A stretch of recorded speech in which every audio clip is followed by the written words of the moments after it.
போன வருஷம் விவோலேருந்து அவங்களோட T1 series smart phone launch பண்ணி எங்களாலேயே வந்து ஒரு நல்ல value for money smart phone launch பண்ண முடியும்னு ப்ரூவ் பண்ணியிருந்தாங்க. இப்போ அந்த T1 சீரிஸோட சக்ஸஸரான T2 சீரிஸ்க்கு எக்ஸ்பெக்டேஷன் வந்து பயங்கரமாக இருக்குது. ஸோ விவோ வந்து அந்த எக்ஸ்பெக்டேஷனை பூர்த்தி பண்ணுறாங்களா இல்லையான்ற மாதிரி உங்கள் ஒப்பீனியன்ஸ் வந்து மறக்காமல் கீழே கமெண்ட்டில் மென்ஷன் பண்ணுங்கள். நீங்கள் விவோ ஃபேனாக இருந்தீங்கன்னா உங்களுக்கு பிடிச்ச விவோ ஃபோன் என்ன, நீங்கள் விவோ ஃபோன் யூஸ் பண்ணுறீங்கன்னா என்ன மாடல் யூஸ் பண்ணுறீங்கன்றது மறக்காமல் கீழே கமெண்ட்டில் மென்ஷன் பண்ணுங்கள். வர ஏப்ரல் 11 விவோ அவங்களோட T2 சீரிஸில் 2 ஃபோன்ஸ் லான்ச் பண்ண இருக்காங்க.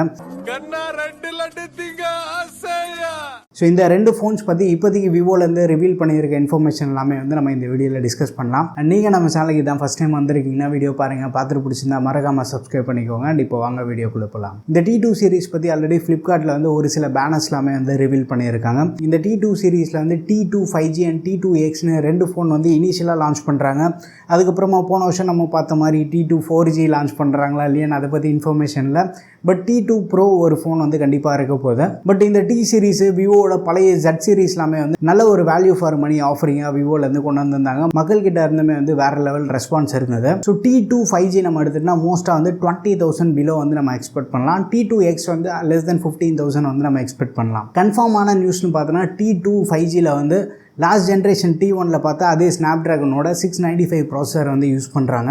695 அப்படின்ற வந்து நல்ல ஒரு tried and tested chipset. Almost எல்லா பிராண்ட்லேருந்தும் வந்துட்டு 695ஓட ஒரு ஃபோன் பார்த்துட்டோம். ஸ்னாப்ட்ராகன் 625 வந்து மார்க்கெட்டில் எந்த அளவுக்கு இம்பாக்டை கிரியேட் பண்ணிச்சோ அந்த மாதிரி தான் வந்து 695 வந்து இம்பாக்ட் கிரியேட் பண்ணியிருக்கு. நார்மல் டெய்லி யூசேஜ் கேஷுவலான கேமிங் எல்லாமே வந்து அசால்ட்டாக ஹேண்டில் பண்ணோம். முக்கியமாக வந்து செம்ம எஃபிஷியண்ட்டாக இருந்திருக்கு. ஸோ 695 பேஸ்டு ஃபோன்ஸ் நீங்கள் யூஸ் பண்ணிட்டு இருக்கீங்கன்னா பேட்டரி பேக்கப்லாம் எப்படி இருக்குன்ற வந்து மறக்காம கீழே கமெண்ட்டில் மென்ஷன் பண்ணுங்கள். ஸோ இந்த வாட்டி இந்த ஃபோனில் வந்து 695 இருக்க போது T2Xல மோஸ்ட்டாக வந்து டிமென்சிட்டி 700 இருக்கலான்ற மாதிரி ஒரு சில ரூமர்ஸ் வந்துட்டு இருக்கு. பட் அதை பற்றி விவோ எங்கேயுமே வந்து மூச்சு பேசவே இல்லை. ஸோ எப்படி இருந்தாலும் இன்னொரு 2 டேஸில் வந்து T2X பற்றியும் வந்து நம்ம தெரிய வந்துடும். இந்த வாட்டி T2ல வந்து டிஸ்பிளேல ஒரு மேஜர் அப்கிரேட் வந்து நம்மளால் பார்க்க முடியுது.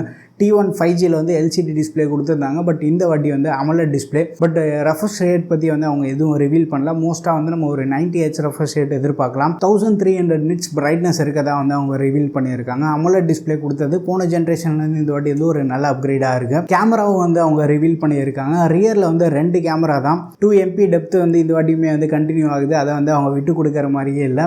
மெயின் கேமரா வந்து 64 மெகா பிக்சல். சாம்சங்கோட GW3 சென்சார் யூஸ் பண்ணுறதுக்கு அதிகமான பாசிபிலிட்டி இருக்குது. அது சப்போர்ட் பண்ணுற மாதிரி வந்து ஆப்டிக்கல் இமேஜ் ஸ்டெபிலைசேஷன் வந்து கொடுத்துருக்காங்க. நம்ம IQ Z7 ரீசெண்டாக பார்த்துருந்தோம். ஸோ அதில் யூஸ் பண்ணியிருக்க அதே ரியர் கேமரா செட்டப் தான் வந்து இங்கேயும் யூஸ் பண்ணுறாங்க. பட் ஸ்னாப்ட்ராகன் ப்ராசஸ் ஸ்னாப்ட்ராகன் 695ல் வந்து ISP இன்னும் கொஞ்சம் இம்ப்ரூவ்டாக இருக்கும். நமக்கு பெட்டர் ரிசல்ட்ஸ் வந்து நம்ம எக்ஸ்பெக்ட் பண்ணலாம். அண்ட் ஃப்ரண்ட் கேமரா மோஸ்ட்டாக வந்து அந்த வாட்டர் ட்ராப் நாஸ்ல 16 மெகா பிக்சல் வந்து நம்ம எக்ஸ்பெக்ட் பண்ணலாம். சாஃப்ட்வேர்னு பார்த்தா Android 13 மேலே பில்ட் பண்ண FunTouch OS 13ஓட வரலாம். மற்ற இன்ஃபர்மேஷன் எதுவுமே வந்து விவோலேருந்து ரிவீல் பண்ணல. ஏற்கனவே ப்ரைஸ் டிஸ்கஸ் பண்ண மாதிரி வந்து T2X வந்து அண்டர் 15,000 ஃபால் ஆகலாம். ஸோ அதில் வந்து AMOLED டிஸ்பிளே கொடுத்து அரௌண்ட் ஒரு 13-14,000 லான்ச் பண்ணாங்கன்னா பர்ஃபெக்டாக இருக்கும். பட் ப்ரைஸிங் வந்து அதுக்கு மேலே இருந்தது அப்படின்னா கொஞ்சம் யோசிக்க வேண்டிய விஷயமா இருக்கும். T2 வந்து எப்படி இருந்தாலுமே வந்து அந்த 18,000-19,000 ஃபிட் பண்ணாங்க அப்படின்னா பர்ஃபெக்டாக இருக்கும். விவோ என்ன ப்ரைஸ்க்கு இதை கொண்டு வராங்க அப்படின்ற வந்து நம்ம வெயிட் பண்ணி பார்க்கலாம். இந்த 2 ஃபோன்ஸ் பற்றி உங்கள் ஒப்பீனியன்ஸ் வந்து மறக்காம கீழே கமெண்ட்டில் மென்ஷன் பண்ணுங்கள். ஸோ ஒன்ஸ் இந்த 2 ஃபோன்ஸுமே வந்து லான்ச் ஆனதுக்கப்புறமா 2 ஃபோனில் இருக்கக்கூடிய ஃபுல் டீட்டெயில்ஸ் ஸ்பெக்ஸ் எல்லாத்தையும் வந்து நான் உங்ககிட்ட ஷேர் பண்ணுறேன். ரீசெண்டாக நம்ம சேனலில் வந்து IQ Z7ஓட அன்பாக்சிங் வீடியோ நான் CE3 லைட் பற்றி வந்து ஒரு சில வீடியோஸ் பண்ணியிருக்கோம். மறக்காமல் அந்த வீடியோஸ்லாம் செக் பண்ணி பாருங்கள். அண்ட் இந்த புது சேனலுக்கு வந்து உங்கள் சப்போர்ட் கண்டிப்பாக தேவை. மறக்காமல் நம்ம சேனலை வந்து சப்ஸ்கிரைப் பண்ணிக்கோங்க. அடுத்த ஒரு வீடியோவில் சந்திப்போம். Bye, take care and stay tuned to Aditya tech.